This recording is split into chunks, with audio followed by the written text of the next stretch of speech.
12 मास 13 पर्व ता भितर 3 पर्व श्रेष्ठ करा जायछि दोले च दोल गोविंद तापे च मधुसूदनम रथेतु वामनम दृष्ट्वा। तेबे दोल ताप एवं रथ ई जगन्नाथंकर जो परंपरा भितर रही एक श्रेष्ठ पर्व। तेबे ए पर्व रे प्रायतः भगवान निजे दोल गोविंद राधाराणी को संगे धरी समस्त भक्त मानकर पाखक जाते। एमती एक भगवान कृपा कोथि आउ कोथि न थाए, कारण भगवान तो स्थल मंदिर था किंतु यही पर्व रे प्रति भक्त घर को जाती, जी जहाँ बाड़ी दे थाए ताको आनंद रे खाती, ता घर टी कृपा करती एवं ताको टिके आनंद रे टिके हबी माने अबीर टिके प्रदान करी फेरी आसुछन। ये होचे एक नियारा पर्व जार होचे दोल पर्व। तेबे यह एकादशी ठू आरंभ होई ठीक आमर तारुणी स्नान पर्यंत ये कार्य संपादित होता है। आज जो नियारा उत्सव चली या ना हूँ होलिका दहन बा दहन उत्सव आप कहते, अग्नि उत्सव कहते, मेढ़ा कुड़िया पड़िया कहते। तेज यह परंपरा आज नुहे, यह अनादि काल आसी आसुच्छी।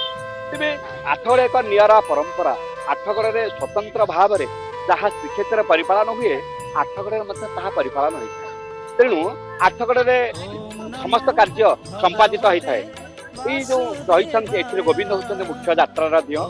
गोविंद समस्त देवता मान संगे नहीं आसती राजद्वार रे प्रथमे पंक्ति भोग हुए, तापरे सेठारे आरती उत्सव सरला पर समस्त परिक्रमा करी सेठारे आसी पहुंचती, अग्नि संस्कार करा जाए एवं अग्नि संस्कार परे भगवान समस्त देवता मान संगे धरी 7 बार प्रदक्षिण करती।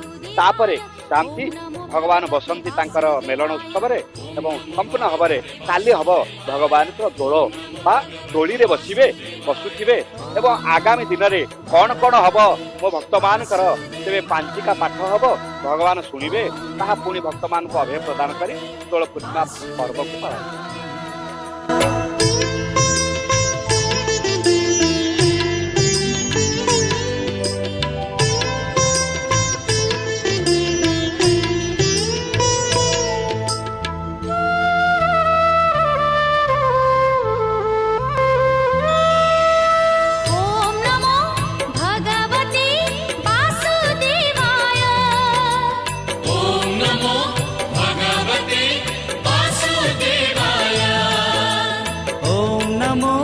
भगवते वासुदेवाय।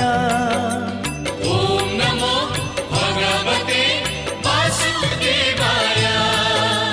ओम नमो भगवते वासुदेवाय। ओम नमो